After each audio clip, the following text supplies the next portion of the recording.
All right, here we are. We're at Livestream number 8, and I'm just going to make sure that it seems like we're coming through. I think we are. Hi, Jesse Houston here at CyrCraft Customs, and I think I might have missed last week. I missed either last week or the week before. I think in the last live stream that I did, I mentioned that I had just gotten hacked on the Facebook. Good news is I've recovered the Facebook account, the CyrCraft Facebook page. All that is now back to me. Apparently, I acted quick enough, and enough other people acted quick enough to report it that no damage was really done by the hacker other than changing my profile information. They didn't, apparently, weren't able to reach out to anybody to try to confuse or take advantage of anybody. So that's all good. Today we're going to talk about the charging system. I'm going to keep this quick today and show you some of the options for how to charge your wheel, how to replace the batteries, etc. So we're going to keep it quick. We'll see what else comes up as I'm talking through this as well. So let's get started. I'm going to run over to the other table. Yeah, I think we'll set it up like that.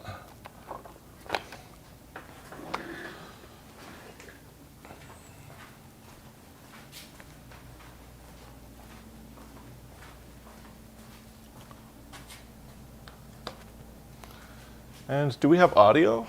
I should check that more often, shouldn't I?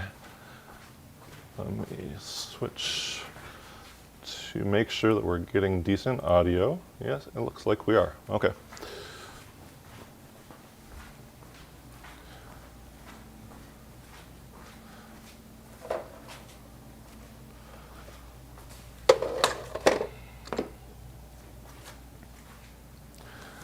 All right, so inside of every wheel, there is this power pack or internal frame. I'm still finalizing the terminology for this.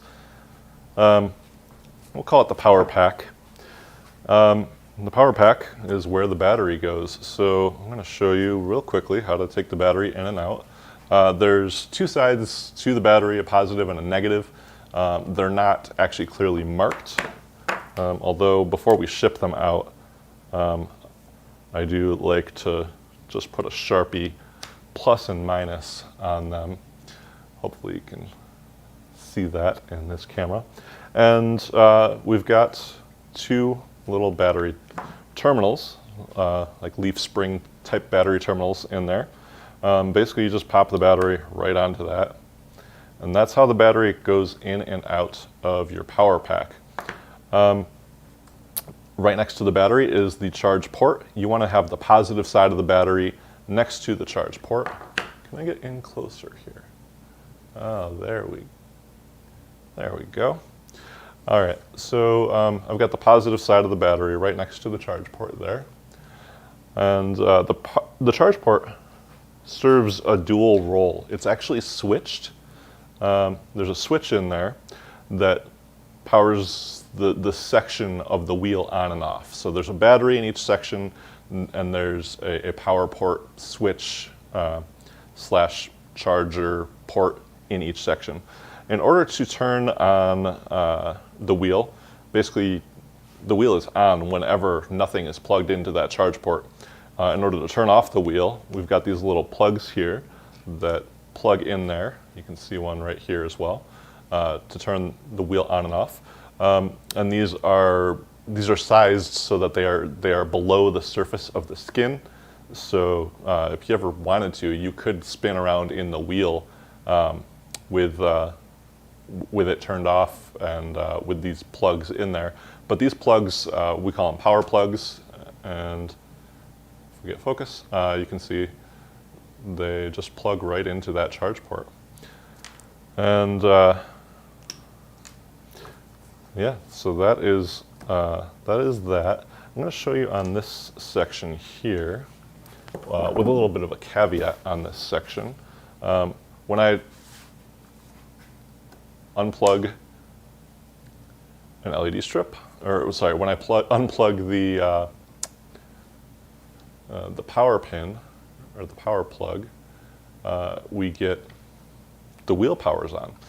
The caveat with this section of wheel is that we've got an LED strip that needs to be replaced, so I'm actually going to be filming that process and sharing that over the next few days, how we replace the LED strips in the wheel. So never mind that, where you see this LED strip that only lights up to 5 LEDs or so. What I'm showing is how the wheel is charged. I'm going to grab one of our chargers over here. So with every wheel, we send a couple of these charger units. And this can be used to either charge a battery directly. You can just, they're manufactured for a battery to be just inserted into it, just like that. And I don't think I have a power cable that'll reach this far at the moment, but you'll be able to see how fully charged the battery is as soon as you put it on there. You can also charge the batteries while they're inside of the wheel with these little adapters that we've made. So you put the adapter in the place of the battery, and you plug the other end into the wheel, like so. It powers the wheel off and starts the battery that's inside of the wheel charging. So you have two options. You can either charge the battery with the wheel fully assembled, or taken apart into sections like this, or you can pull the power pack out of the wheel if you don't want to wait for a full charge time and you've got spare batteries that are fully charged. You can pull the power pack out of the wheel and swap the batteries in and out quickly. And that gives you a lot of options. You know, if you are in a performance environment where you've got your wheel fully assembled backstage all of the time, it's nice to just be able to roll it up to wherever you've got your charger sitting and plug the chargers in. Or if you are constantly on the go with the wheel, taking it from place to place, and you get somewhere and you realize, I need to charge the batteries, and you don't want to wait for the 4 hours or so that it takes the batteries to charge, you can just pull the power packs out and swap in fresh batteries, assuming that you've kept a separate pair of fresh batteries charged. And that's essentially it with the charging circuit on here. The power port acts as a switch to turn the wheel on and off. These power pins let you switch it without having the charger plugged in. And you can charge batteries assembled or separately and swap batteries out as needed. That's it today. Yeah, wanted to keep it quick. Next one of these videos that I do, actually I don't think I'm gonna live stream it because I've got to finish this pretty quickly, but I am gonna record the process of pulling the LEDs out, replacing them. Maybe we'll do a live stream, but not with this wheel in particular because I got to get this one out the door. So thank you for watching. Hopefully these live streams are getting a little bit easier to follow. Yeah, I'll see you guys soon. And now is the part where I just walk around trying to figure out how to end the live stream. I think I gotta hit this button.